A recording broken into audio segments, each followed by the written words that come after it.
नमस्कार दोस्तों, स्टोरी वाला के आज के एपिसोड में हम आपके लिए लेकर आए हैं कहानी चाय की। ये चाय हमारे देश में कैसे आई, क्यों आई, कौन लेकर आया इसे और किस तरह ये चाय हमारी जिंदगी का एक खास हिस्सा बन गई। अब आप सोच रहे होंगे कि हम तो जब से समझदार हुए हैं तब से चाय पी रहे हैं, लेकिन आपको शायद मालूम नहीं होगा ये जो चाय है ना, इसकी भी बड़ी मज़ेदार कहानी है। तो ये जो कहानी है ना, उसकी शुरुआत होती है तकरीबन 2700 ईसा पूर्व के आसपास। उस दौर में चीन के एक बहुत बड़े महाराजा हुआ करते थे। नाम था उनका शेन नुंग। ये जो चीनी किंग अंकल थे ना, उन्हें गर्म पानी पीने का बड़ा शौक था, क्योंकि शेन अंकल का मानना था कि गर्म पानी पीने से इंसान तंदुरुस्त रहता है, और ये सच भी है।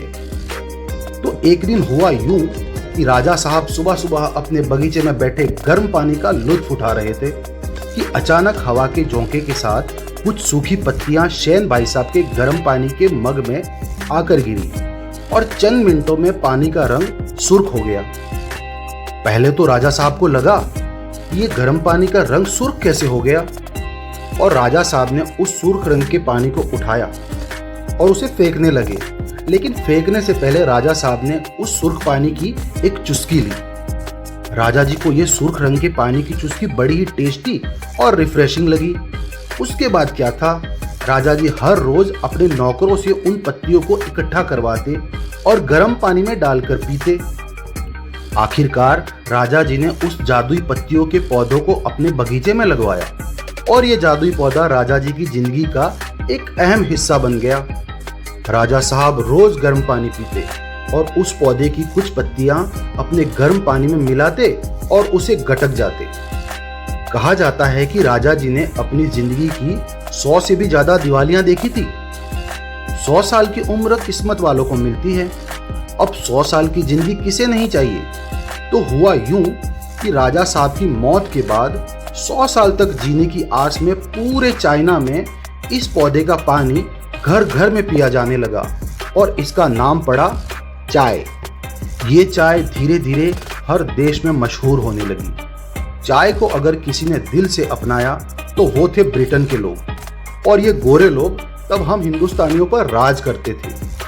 अंग्रेज लोग चाय को बड़े शौक से पिया और पिलाया करते थे, लेकिन चाय की मोनोपोली तब भी सिर्फ चीन के पास ही थी।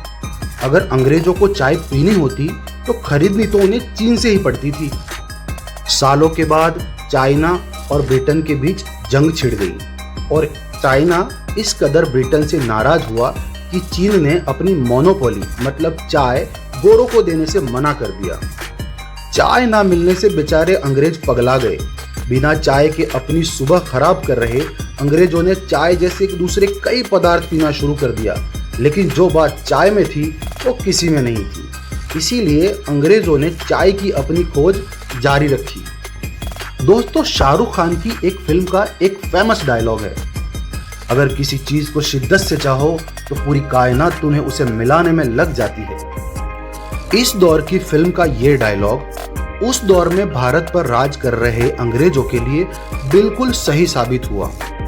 अंग्रेजों की चाहत यानी चाय अब उन तक पहुंचने वाली थी। हुआ यूं कि हमारे भारत देश के आसाम राज्य में चाय जैसा एक पौधा पाया गया, जिसका जायका हूबहू चाइना की चाय जैसा था। ये बात अंग्रेजों के लिए किसी जैकपॉट से कम नहीं थी। तब ब्रिटेन हमारे देश में बैठा मुफ्त की रोटियां तोड़ रहा था। जब उसे इस बात का पता चला तो गोरे पहुंच गए आसाम, और उन्होंने चाय के प्रति अपनी दीवानगी को दिखाते हुए 1834 में पूरे आसाम में चाय की खेती करवाना शुरू कर दिया। कहा जाता है कि उसके बाद ब्रिटेन ने ना सिर्फ चाइना की चाय की मोनोपोली को तोड़ा, और आसाम में धड़ल्ले से चाय की खेती करवाना शुरू कर दिया। उसका परिणाम ये हुआ कि कुछ ही सालों बाद आसाम में इस कदर चाय की पैदावार हुई कि चाय की फसल को स्टोर करना ही मुश्किल हो गया। आसाम के आसपास के हर गोदाम में चाय भरी पड़ी थी। इस मुश्किल का हल निकालने के लिए गोरों ने हमारे देश के हर रेलवे स्टेशन पर मुफ्त में चाय बांटना शुरू कर दिया। जब भी कोई रेलवे स्टेशन जाता मुफ्त में चाय पीकर चला आता। अब मुफ्त की चीज किसे अच्छी नहीं लगती। धीरे धीरे हम हिंदुस्तानियों को मुफ्त की चाय पिला पिलाकर अंग्रेजों ने ऐसी लत लगा दी कि आज तक छूटती ही नहीं। वक्त गुजरता गया और चाय का नशा हम हिंदुस्तानियों के सर चढ़कर बोल रहा था। चाय पर हिंदी फिल्मों में गाने तक बने, बड़े बड़े शायरों ने चाय के नाम के कसीदे पढ़े और आज आलम यह है कि हम हिंदुस्तानियों के लिए चाय एक इमोशन है, जज्बात है, हर हिंदुस्तानी की सुबह की शुरुआत है।